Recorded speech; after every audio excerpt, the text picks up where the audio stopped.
Welcome to Love Your Family Again and Again and Again and Again, the podcast where we focus on parenting with love and clarity. I'm Dr. Marcie. I'm a family culture expert who for over 20 years has been helping parents to create happy and strong families. Today, I am delighted to invite CeCe to come on and chat with me. Hey, CeCe. Hello, Dr. Marcie. So tell us a little bit about your family, just so that we know the moving pieces and the people in the equation. Sure. So I am a divorced mom of an 11-year-old named Lo. And we, her dad and I split custody 50-50 on a weekly schedule. So she's with me for a week and then she's away for a week. We talk on the phone every night when she's not with me, and she lives really nearby. So our lives are pretty integrated despite the divorce. She's in 6th grade, just started middle school and has changing classes and all that stuff. And she's pretty active, happy kid. Amazing. And about how long have you been divorced? Just so we have that context. Sure. So it's been about 5 or 6 years. Okay, great. So I want to know one of your favorite things to do with Lo. Ooh, favorite. So we really love listening to audiobooks and then watching the movies.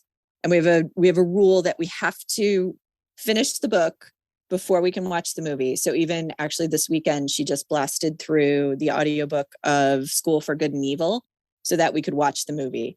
And she literally was like, every time we got in the car, it was like, we must listen to this. We were doing activities at home where she was coloring and I was like organizing things so that we could listen to the audiobook so that we could still watch the movie over the weekend. I love it. Yeah. And how many books/movies have you done this with?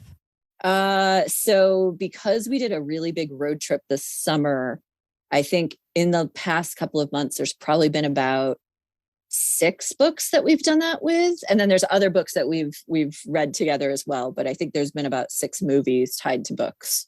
The combination of connection and bonding time with literacy and learning with fun and joy of movies. So many good things are wrapped up, not to mention some time management and planning that can go into those conversations. Did not even think about it. Sometimes changing behavior is more about recognizing what we're doing well and celebrating and highlighting that than always looking and pulling apart the challenges. So with that, I'm wondering if there's a challenge that you came to chat with me about. Yeah. So as much as Lo is a super happy and great child who like really loves helping others and engaging, especially with like younger kids, I've been running into some moments of, I guess, what I would call social anxiety. And I'll give you a specific example of one that we run into. So we'll go to Costco to go shopping. And while I'm checking out, she loves going and getting a slice of pizza. And so I give her my credit card. Because there's like a whole self-checkout register thing that she orders her slice of pizza. And then she gets a ticket with a number and she has to go around to the counter and wait for them to call her number. So we've done this, every like 2 or 3 weeks we go and we do this. So she's done it before. And so recently her number got skipped. And so by the time I got over, I had finished checking out and I get over to her and she's still standing there. And I'm like, where's your pizza? And she's like, they haven't called me yet. I'm like, well, go ask, just go find out. And she kind of walks over. And it's busy. The people behind the counter, are like filling orders. They're not necessarily standing there waiting to answer your questions. And she kind of looks around for a second and she comes back to me. And I'm like, go ask.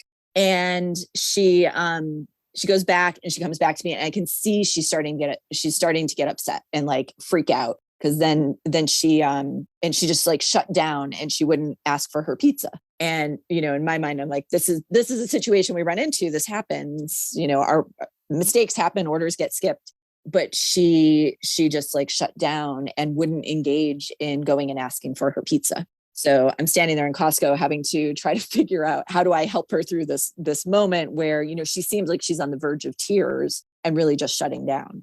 And what did you end up doing? So I tried to coach her. At first I was a little, it was probably not my most empathetic self that I was like, just go ask for your pizza, right? Like initially I was just kind of like, what, like just go ask for your pizza, and kind of sent her back. And as she started coming back and forth and I saw her starting to get upset, I started to engage with her in a little bit more of like, well, what are you worried about is going to happen? And she couldn't really answer me.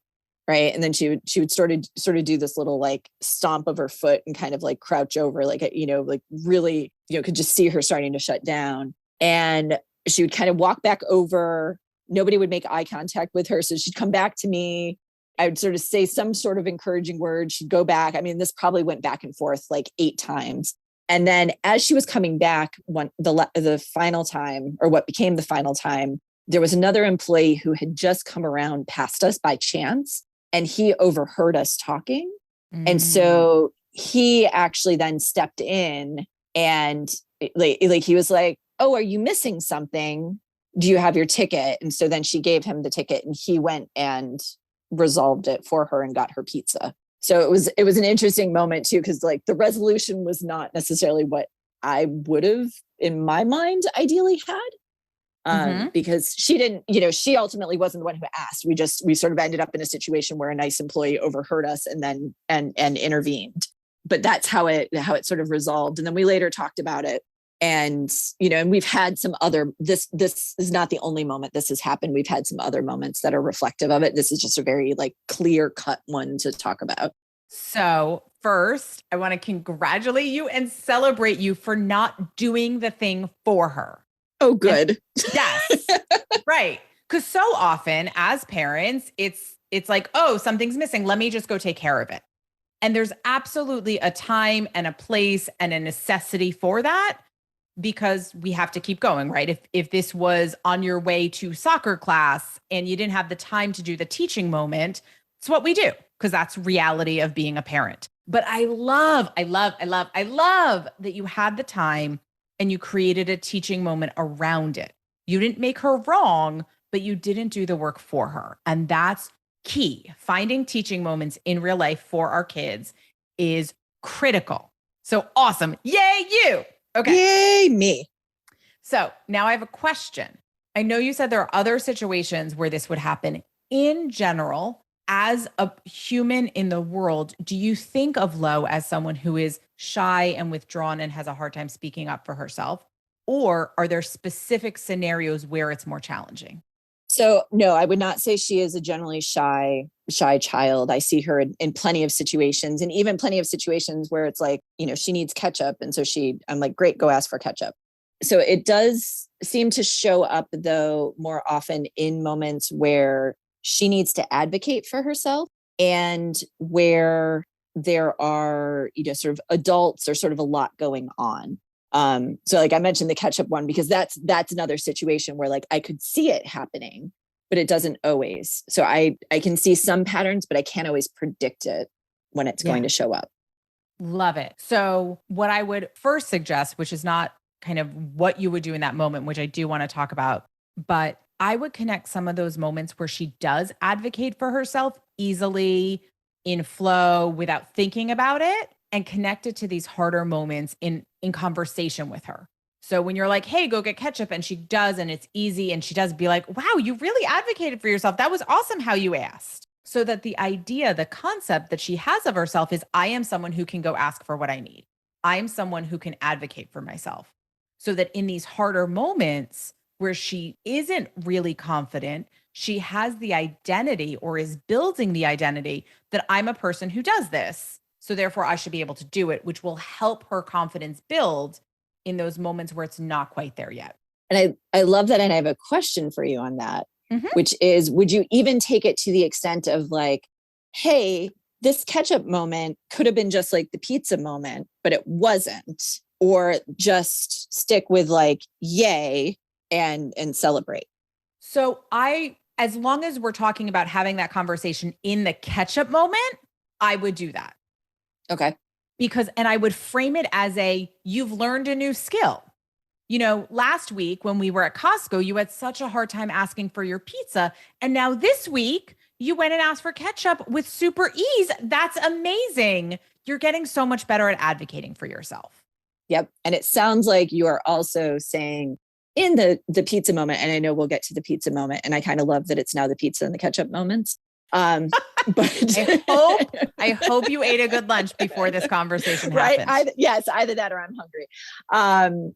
In the pizza moment, it's not then to be like, hey, last week you asked for ketchup without a problem. What's going wrong here? Correct. Because then that brings up shame. It brings up the I'm not good enough. It brings up the why aren't I? And the truth is, in those moments when we can't do the thing, we don't really logically know why. And so when we do that, like, hey, you have done this, why can't you just do it here? It adds a layer to all of the feelings that are already stopping us from doing it. All we need to know is that this moment, it feels hard. So in this moment, we need to figure out what to do to make it feel easier or possible, or to remind ourselves that we can do hard things. Yeah. I'm glad you mentioned the shame piece, because in some ways, like it does feel like she is somehow taking on shame in those pizza moments. So yeah. Yeah. Yeah. And we don't want to layer on that, right? There are enough places where our kids are feeling that for whatever reason, and that doesn't help us, right? Using that framework of, well, you could do it there. Why can't you do it now? Why can't you ask for your pizza? That is the why questions only bring on more confusion, potential shame, and resistance. Asking why in the moment of hard behavior will never actually help because we don't know why. And then your kids start scrambling, not only for why, but what is the answer to that question that will get you to leave me alone? Not the actual truth, but like, what's the answer that will make mom stop asking me this? Yeah. So instead, it's what do you need to be able to do this? Right? Or pointing out the fact that she is capable, that she has the words, that there is a strength, right? The reminder of her strength is really what's needed in that moment. Right? So there is a version, and with these moments there's never the perfect script for all of them. It always there are multiple versions, and it's up to each parent to discern in the moment which is right for them. But there is a version where if the ketchup moment happened first and now you're at Costco and she needs to ask for pizza, you go, hey, remember last week when you needed to get ketchup and you went and you advocated for yourself and you did it? What were you feeling then? What made that easy? And how can we bring that energy to you now so that you feel really good going and asking for your pizza? Feels really different than you did that. Why can't you do this? Yeah. Because our words matter. They really do. They really do. Okay. Now let's dive into what to do in the pizza moment. Yep. Right? So we get there. She hasn't done it. I love that you went to the coaching mode. My guess is that you weren't the most graceful in the beginning because you didn't realize it was a big deal. How very human of you. Yes. Right? You were like, get the pizza, we're going. You were in motion as a parent and that's happened. So you didn't realize. Once you realize you stopped, I would do one of two things. And it depends on where Lo is in that moment and what other skills she has. Sometimes our kids need the words. What do I say? How do I break in? Right? One of the ways you described it was there was a lot happening.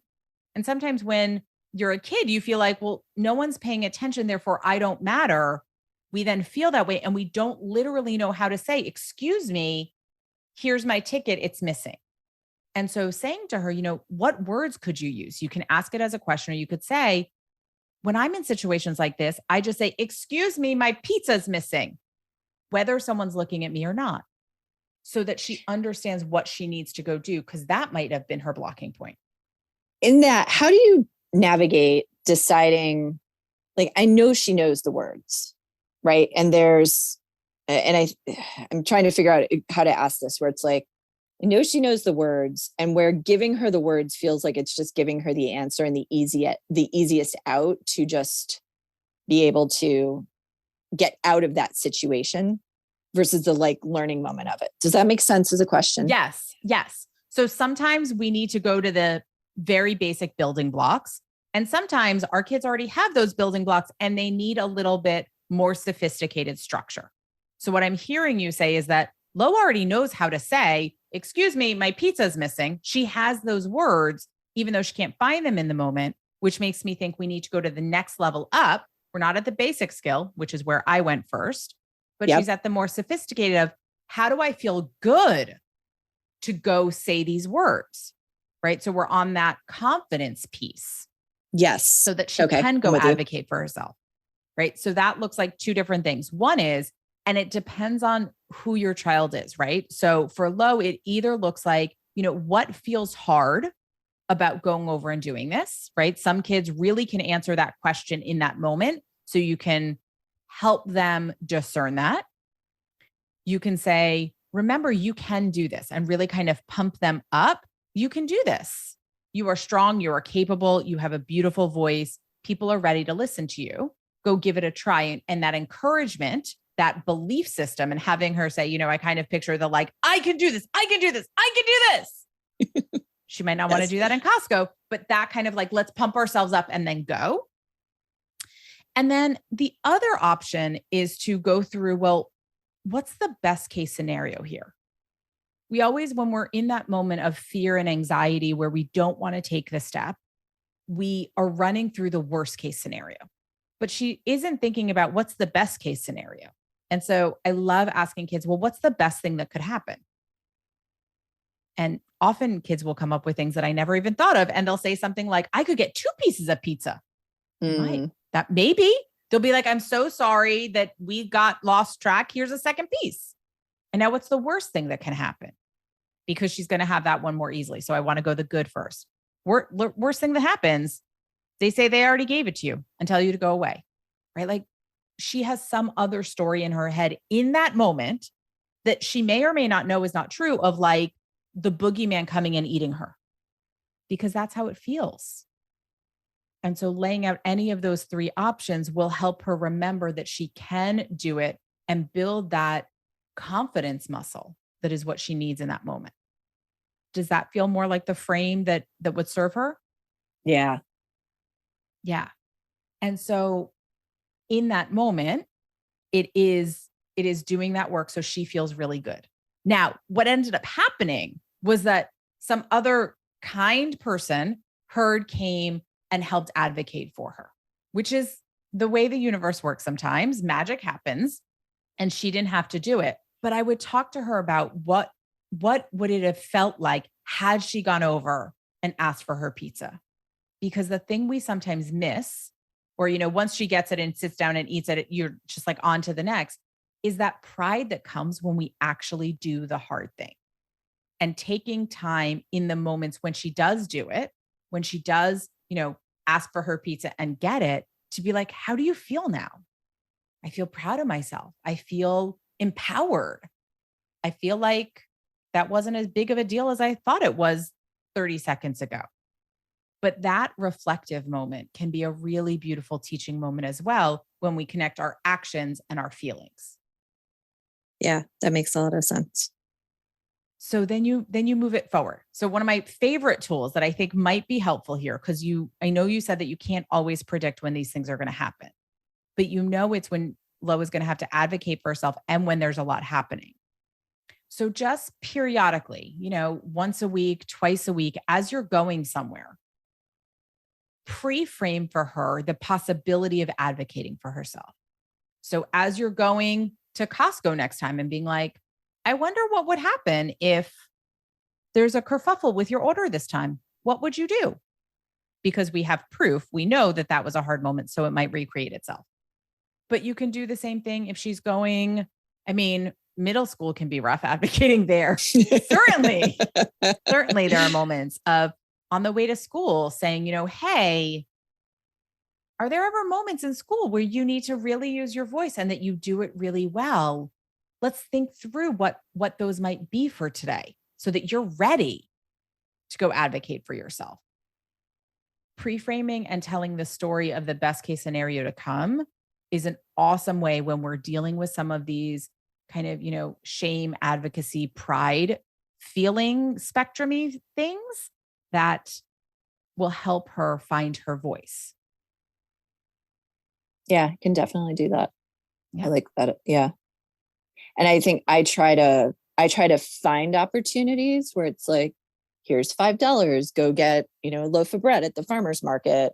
where I try to set her up for those moments, to not, to experience some of those things, knowing like sometimes something might go sideways, but can I at least like, give her more experiences so she has more breadth of moments to draw on. I love that. It is hard, right? At 11, you are parenting in that moment between she's my little girl and she's ready to be a teenager and needs independence. And the more that you create that independence for her, the less she's going to demand it.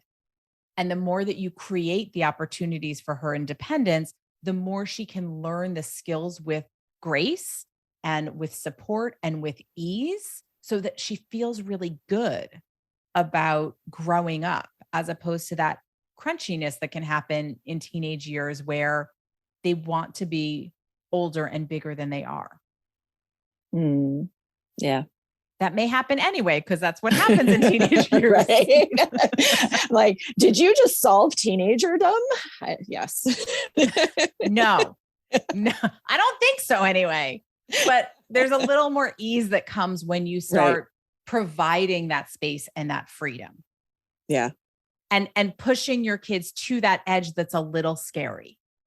Scary for you and scary for them. And then you stepping back and going, and she's old enough, I have to see if she's going to fly. It also means sometimes she'll fall. Right.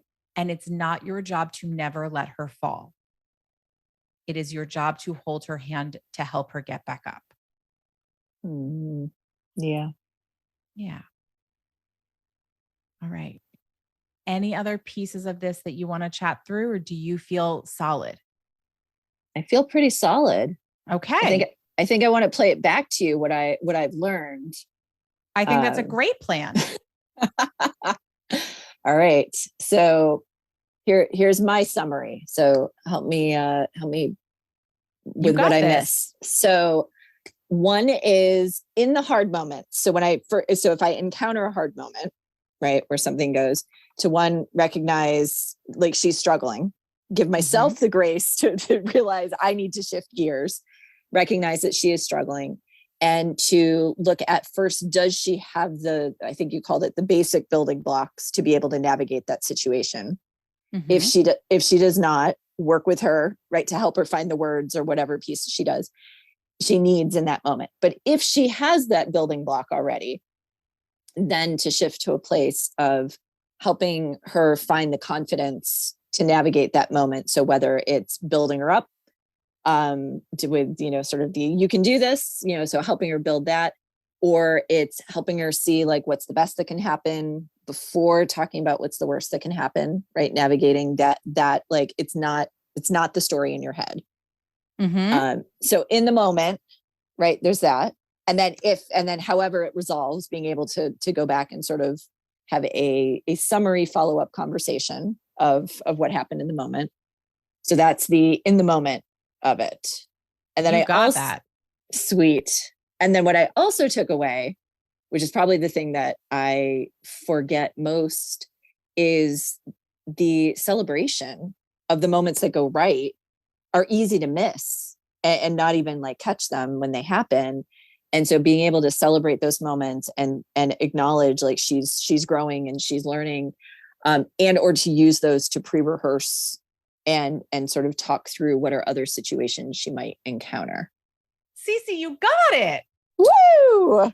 Oh, yes. Yes. And that celebration we can use in so many ways. And we forget. We get busy in our lives and in the day-to-day that we just go from one task to the next. And the celebrating the successes makes all the difference. Yeah. Got to celebrate more. Yeah. Right. Yeah.